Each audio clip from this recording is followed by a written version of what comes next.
Vous êtes bien sur Grand Lille TV, bonjour à toutes et à tous et merci de nous rejoindre en cette matinée du mardi 15 mai en direct comme tous les quarts d'heure. Il est 7h30, bon réveil, bon appétit si vous prenez votre petit déjeuner, bon courage si vous partez travailler.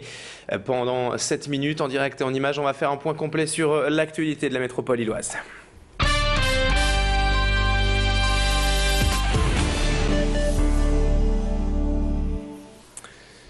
Et pour démarrer cette édition, on revient tout d'abord sur ce très violent incendie hier après-midi dans le centre-ville de Roubaix.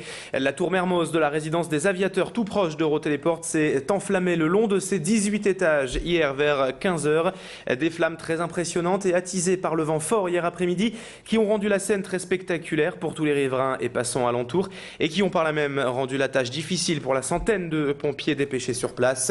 Les origines de l'incendie sont encore à préciser ce matin, mais il pourrait bien s'agir de l'explosion d'une fenêtre sous l'effet de la chaleur. Une personne âgée, une femme de 70 ans et résidente du 17e étage est décédée d'asphyxie et 8 autres personnes ont été intoxiquées ou brûlées mais leurs jours ne sont pas en danger. Les quelques 200 habitants de la tour ont dû être évacués hier après-midi et relogés en urgence dans la salle municipale Ouattremé où des lits de fortune ont été installés hier soir. Le bailleur LMH a déjà annoncé qu'il relogerait certaines personnes dans ces immeubles avec l'aide d'autres bailleurs sociaux dont Villogia. Clément Carion était sur place hier après-midi. Écoutez notamment les explications complémentaires quant au fait de Pierre Dubois, le maire de Roubaix, rencontré sur place au pied de la tour Mermoz par Clément Carion. C'est un incendie qui a pris en début d'après-midi, qui a demandé l'intervention d'une centaine de pompiers, qui a lutté dans des conditions extrêmement difficiles. Le bilan d'aujourd'hui à cette heure-ci est d'une personne décédée. 2 personnes ont été conduites à l'hôpital en observation, mais pour des troubles secondaires liés à leur pathologie, mais en tout cas sans grande inquiétude.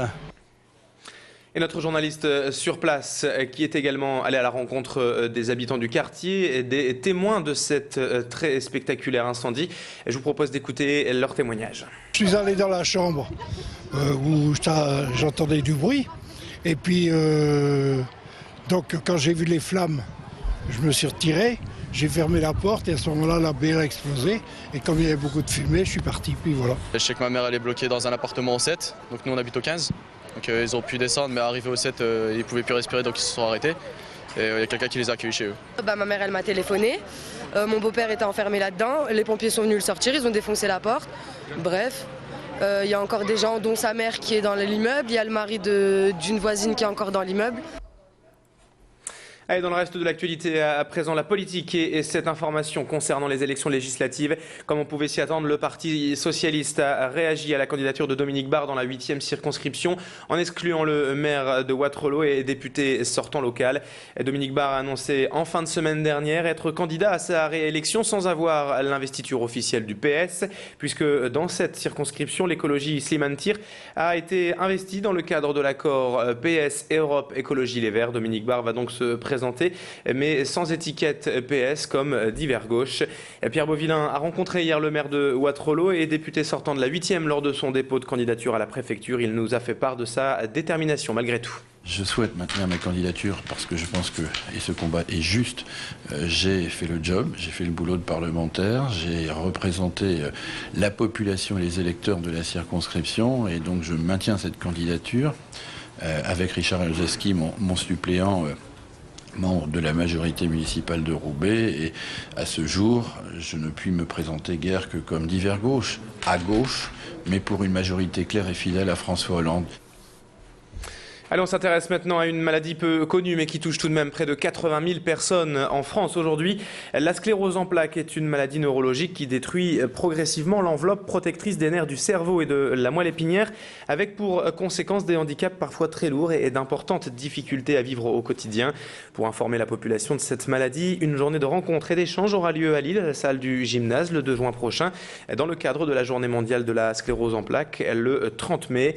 Le neurologue Patrick Vermersch tenait d'ailleurs hier à un point presse pour évoquer les traitements aujourd'hui possibles au CHRU Salengro de Lille, qui possède d'ailleurs l'un des meilleurs centres de recherche de neurologie en France. Explication donc avec le docteur Vermersch, rencontré hier par Lucas Tostin.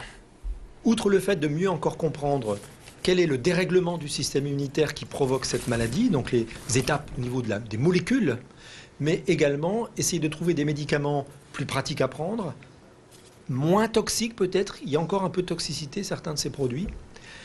Aussi des produits plus puissants qui jouent sur le phénomène de dégénérescence des neurones qui souffrent dans cette maladie. Et je pense qu'on peut en parler maintenant, c'est une véritable note d'espoir. Je me situe peut-être dans 10 ans, hein, des injections de cellules souches. Ça, c'est vraiment une piste de recherche absolument fabuleuse dans les maladies neurologiques. Donc, de la médecine dite régénérative, là, au niveau du cerveau. Allez, on termine maintenant ce journal avec un mot de sport et de tennis de table, puisque le CP Lille Lille Métropole est aujourd'hui tout proche du doublé et de réussir là où les footballeurs du LOSC ont échoué, c'est-à-dire être champions de France 2 années de suite. Après leur victoire 4-1 face à Souchénior hier soir à domicile, les Lissoises sont plus que jamais leaders et devancent toujours les Parisiennes du Kremlin-Bicêtre d'un point à une journée de la fin. Il ne leur reste donc plus qu'à s'imposer lors de la dernière journée le 29 mai prochain à Saint-Berthevin, 6e du championnat, et que le CP Lille avait facilement battu 4-1 lors du match aller. Le club pongiste nordiste est d'ores et déjà qualifié pour le championnat européen la saison prochaine et affiche maintenant ses ambitions, être champion d'Europe après 2 titres de champion de France. On en reparlera bien sûr sur Grand Ligue TV lors des prochains jours. 7h36, c'est la fin de ce journal. À suivre dans un instant, vous le savez, la météo de ce mardi avec quelques averses possibles cet après-midi et une baisse des températures annoncées. On fait le point en détail dans un instant.